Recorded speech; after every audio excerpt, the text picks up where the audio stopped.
In this lecture, we will be discussing about capsules and capsule manufacturing. The material for this lecture has been adapted from the theory and practice of industrial pharmacy by Leon Leckman and pharmaceutical dosage forms and drug delivery systems by Ansel. So this is the outline of the lecture. Firstly, we will be having brief introduction of the capsules, and then we will be discussing in detail the hard gelatin capsules including the shell preparation and detailed discussion on the manufacturing of the hard gelatin capsules. Then we will be discussing soft gelatin capsules and their manufacturing. And finally, we will be concluding our lecture. So the capsules are solid dosage forms in which medicinal agents and or inert substances are enclosed in a small shell of gelatin. Now, depending upon the composition of gelatin, whether it is used in soft form or it is used in hard form, the capsules may be classified into two categories. Number one are hard gelatin capsules, and second are soft gelatin capsules. Firstly, we will be discussing the details of hard gelatin capsules and their manufacturing. The hard gelatin capsules can be used to contain medicine in the form of dry powder, granules, or very small pellets. The aqueous preparations cannot be filled into hard gelatin capsules. However, the volatile oils and fixed oils can be encapsulated in hard gelatin capsules, but first they have to be mixed with some dry powders. They may be colored with various food and drug cosmetic dyes or drug and cosmetic dyes and made opaque by adding agents such as titanium dioxide. The caps and the body can be colored in different ways to make distinction between the different capsules and to make capsules elegant to the patient. Now, this figure exemplifies the different type of the substances filled into the hard gelatin capsule. The capsule number 1 shows the filling of powders or granulate into the hard gelatin capsules, while the capsule number 2 indicates the filling of pellet mixture. Some of the drugs may first be converted into the pellets like the omeprazole and then be filled into the hard gelatin capsules. The capsule number 3 indicates the filling of the paste. As discussed earlier, the volatile oils or the fixed oils can be filled into the hard gelatin capsules, but they are first mixed with the powder to make a paste and then filled into the capsule. The capsule number 4 and capsule number 5 shows the filling of capsules and tablets inside a capsule. This may be used into the extemporaneous preparations where it can decrease the number of doses of the drug as a multiple of the drugs can be filled into a single capsule. This figure shows the structure of the capsules. The three capsules on the right of the slide show the different stages of the closing of the capsules. The number 1 stage, the open stage of capsules in which the capsule body and cape are separate. Then there is pre-closed stage where the capsule and body are closer to each other but the rims of the capsules are not binded. The third stage is the closing where the rims bind and a stout structure is achieved. In the initial stages of the manufacturing of the capsules, the walls of the capsules were straight. But because of that, when the machines operated at a high speed of about 1,80,000 capsules per hour, there were chances of splitting, also known as the telescoping, and denting of the capsules. To overcome this problem, the edges of the capsules were slightly tapered so that the rims cannot touch each other and there will be easy closing of the capsules. So as you see here, there is slight tapered end of the capsules so they can be closed easily. In some specialized forms of the capsules, the size of the body and cap is equal. So when these type of capsules are closed, there will be difficulty in the opening of these capsules because we cannot have proper grip to separate the body and the cap. The different types of the powders have different bulk volume, and the same weight of different drug powders cannot be filled into same size of the capsule. Therefore, the hard gelatin capsules are manufactured in various lengths, diameters, and capacities. The size selected for a formulation is determined by the amount of fill material to be encapsulated. The picture shows the different sizes of the capsules that are available for human use. The smallest capsule is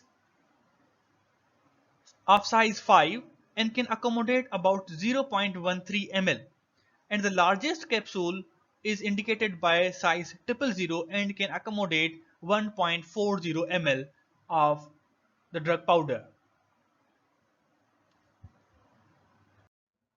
Now we will be having detailed discussion on the manufacturing of hard gelatin capsules. The first step into the capsule manufacturing is the shell preparation.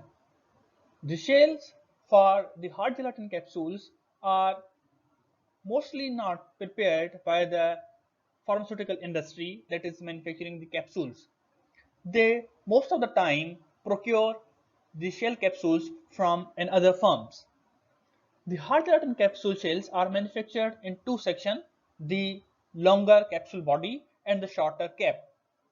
The shells are produced industrially by mechanically dipping of pins or pecks of the desired shape and diameter into temperature controlled reservoir of melting gelatin mixture. As you see in the picture, there are pins or the pecks that are dipped into the gelatin mixture and they are coming out of it. Then these pins or the pegs will be cooled down and the shells will be removed from these pins. The manufacturing of the capsules involves 5 steps. Number 1 is the formulation development. Number 2 is filling of capsule shells. Number 3 is capsule sealing, which is an optional process. Number 4 is cleaning and polishing.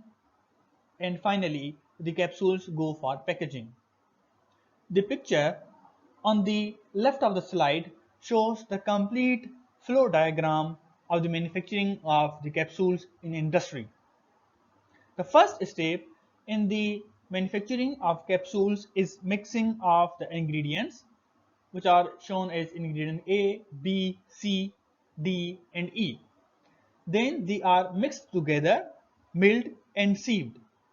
After mixing, sieving, and blending of the mixture is sent for the encapsulation. In the encapsulation area, the encapsulation machine is present. The encapsulation machines have two hoppers. Hopper number 1 is for the powder blend and hopper number 2 is for the empty capsules that the manufacturer has bought from some vendor. The encapsulation machines fills the capsules and sends it for cleaning and de-dusting. Afterwards, the capsules are sent to the capsule screening and where a worker will observe that the capsules are manufactured properly and they have proper weight. After capsule inspection, the capsules go for capsule weight checking system where the machines automatically check the weight of the capsule and rejects the capsules which are not within the specified parameters and approves the capsules which are within the range and moves into the finished capsules. The finished capsules are then moved to the packaging area where the capsules can be packaged into the strips or blisters. The different manufacturers may adopt different steps into the manufacturing of the capsules after the compression of the capsules. They may have separate lines for capsule polishing and cleaning, for capsule inspection, and for the packaging of the capsules. The formulation development stage of the capsule manufacturing involves the manufacturing of the powder or granules that are required to be filled into the capsule shells. The powder and the granule mixture may contain diluents or fillers, disintegrants, lubricants, or glidant for the proper manufacturing of the dosage form. The diluents will be required if the drug is very potent, so sufficient amount of the powder can be filled into the capsule. Disintegrants can help the powder mixture disintegrate into the gastrointestinal tract, and there will be proper dissolution of the drug substance. Lubricant and glidant help into the movement of the powder and granules from hopper to the capsule shell. Care should be taken for adding the lubricants because it can hinder the wetting of the gelatin capsules, and air entrapped in the capsule can also hinder the dissolution and disintegration of the capsules. So the selection of the lubricant and the amount of the lubricant should be proper.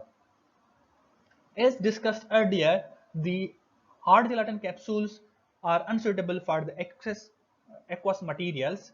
However, the fixed or volatile oils can be filled.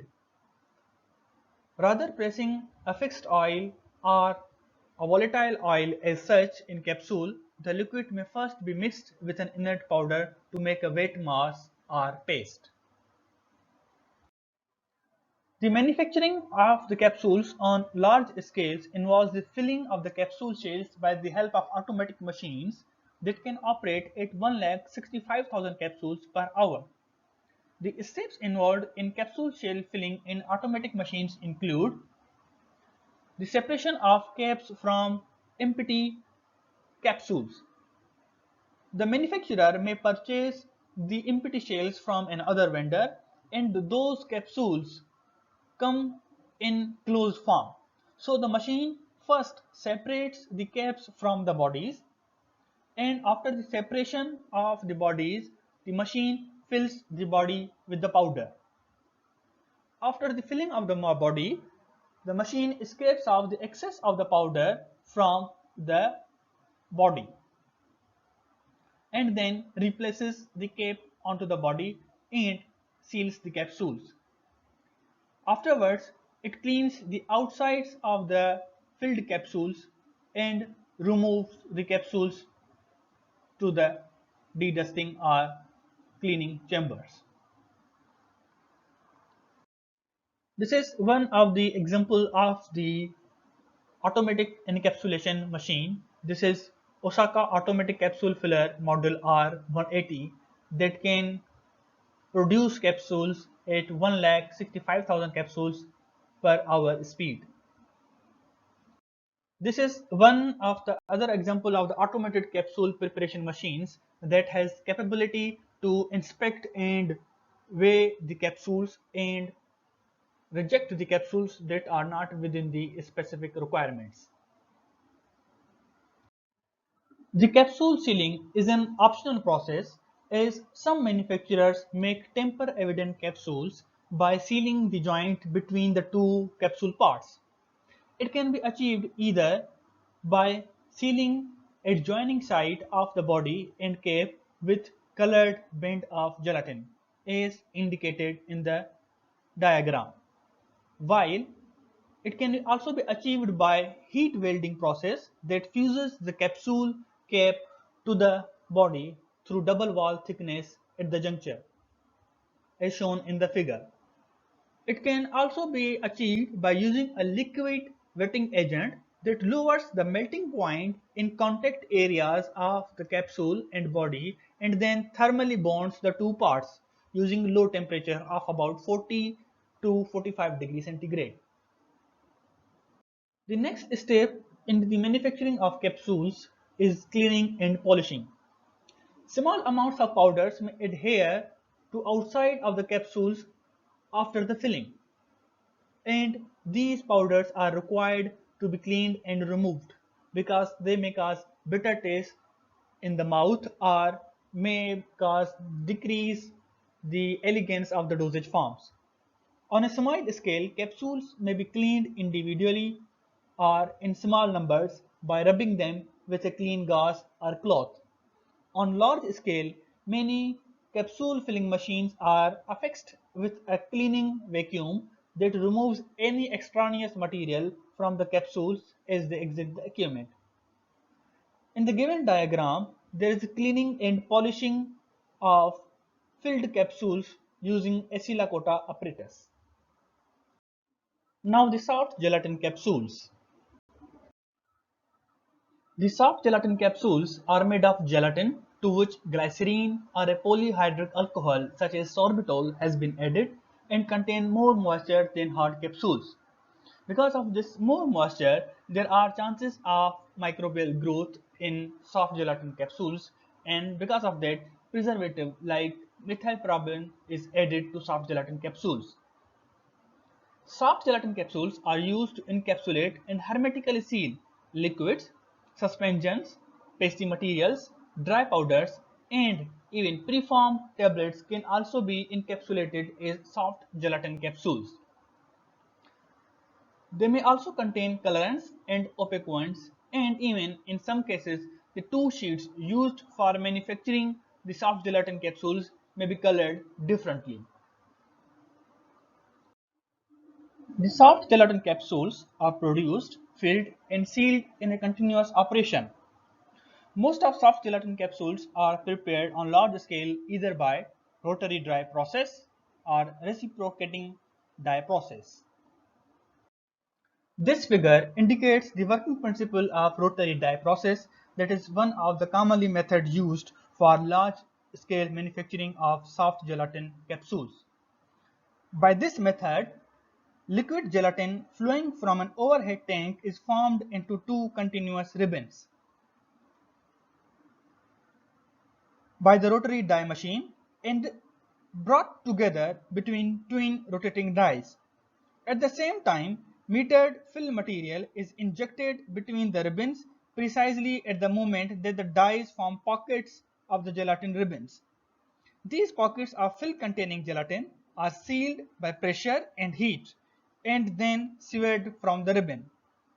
Use of ribbons of two different colors result in bicolored capsules. Now this picture shows the parts of a commercially available rotary die process. In this, the A shows the gelatin tank where the gelatin is present. The part B is the spreader box which spreads the gelatin that comes from the gelatin tank. After the spread of the gelatin tank, the C shows the gelatin ribbon casting drum which converts the spreaded gelatin into a ribbon. D is the mineral oil lubricant bath that produces lubrication. E shows the tank for the storage of the medication that is to be filled into the soft gelatin capsule. F is the filling pump which provides the medication into required amount in the soft gelatin capsule. Then there is encapsulating mechanism, that is the whole part that causes the encapsulation of the soft gelatin capsule. H shows the capsule conveyor. The capsules that have been found then come to the conveyor belt and go out of the machine. After the capsule conveyor, the part is capsule washer that is indicated by R, I, and it washes the capsules. After that, there is infrared dryer that dries the soft capsule, the soft gelatin capsules by the use of infrared heat. K is the capsule dryer tunnel where the drying of the capsule is further carried out, and Finally, L is the gelatin net receiver, that is the remaining of the gelatin net after the formation of the soft gelatin capsule. The reciprocating die process is similar to rotary process in that ribbons of gelatin are formed and used to encapsulate the film, but it differs in the actual encapsulating process. The gelatin ribbons are fed between a set of vertical dies that continually open and close to form rows of pockets in gelatin ribbons. These pockets are filled with medication and are sealed, shaped and cut off the film as they progress through the machinery. As the capsules are cut off from the ribbons, they fall into refrigerated tank that prevent the capsules from adhering to one another. So finally we conclude the lecture. In this lecture we discussed that the capsules are solid dosage forms in which medicinal agents or inert substances are enclosed in a small shell of gelatin. Depending upon the consistency of gelatin, they may be of two types, the hard gelatin capsules and the soft gelatin capsules. The hard gelatin capsules are available in various sizes and variety of substances can be filled into them like paste, pellet mixture, powders and granules. The manufacturing of the capsules, the hard capsules, involved the shell production, and the further steps involved in the manufacturing of the hard gelatin capsules included the formulation development, filling capsule shells, capsule sealing, cleaning and polishing of the capsules. The soft gelatin capsules are made up of gelatin to which glycerine or polyhydric alcohol such as sorbitol has been added and contain more moisture than the hard capsules. They can be made by two methods. One is the rotary die process and second is the reciprocating die process. Thank you for your patience.